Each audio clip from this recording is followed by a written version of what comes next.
Joining me now is Dr. Kimberly Blyden-Taylor, Chief Medical Officer at Sonoran University. Thank you so much for joining us. You're welcome. You know, what kind of trends are you seeing right now? Well, we're seeing a few cases show up in Maricopa County and exposure sites in Gilbert. It's not that many, but it's a highly contagious virus for people who are unvaccinated in particular. It's enough. And I'm wondering, how does Arizona compare nationally? Right, we are low. So Arizona is at an 88% vaccination coverage rate, which is low for the nation, which is generally about 95%.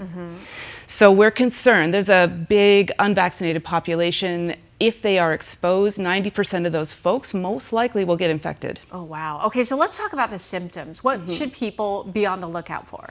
After exposure in the first couple of weeks, so 7 to 14 days, generally there's itchy eyes, runny nose, dry cough. It might just look like a cold or flu. Right.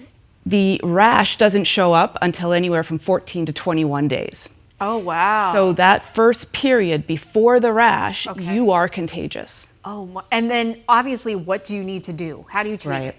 So as soon as you know you've been exposed, if you're not vaccinated, you have a 72-hour window to get vaccinated, and that can keep you from getting measles if your immune system can launch a good attack. Yeah. If you miss that 72-hour window, though, a vaccination at that point is not going to help. Okay. And then so what do you do? It's symptomatic. Okay. You've got to wait it out. There's nothing to treat measles. Once it's fully, full-fledged rash, you need to really think about those you might be exposing. And how long, are you, after obviously you missed the vaccine window, but how long do you have to deal with the repercussions? Right. So the incubation, 2 to 3 weeks. Okay. Then the rash is going to kick in. The rash could be two weeks, up to 2 weeks. Right. But it's that window right before the rash shows up and 4 days after the rash shows up where you're most infectious.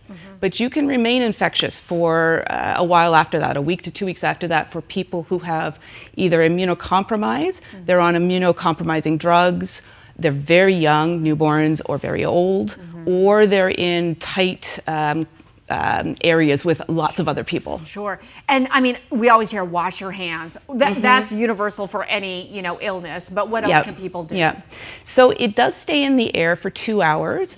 Good ventilation, just like with COVID, good ventilation, maintain distance from people as much as you can. If you're not vaccinated, please consider getting vaccinated. Stay hydrated, lots of rest. The basics, good food, exactly. Yeah. All right, Dr. Kimberly Blyden-Taylor, we thank you so much for your time and My pleasure. insight. Important information to know.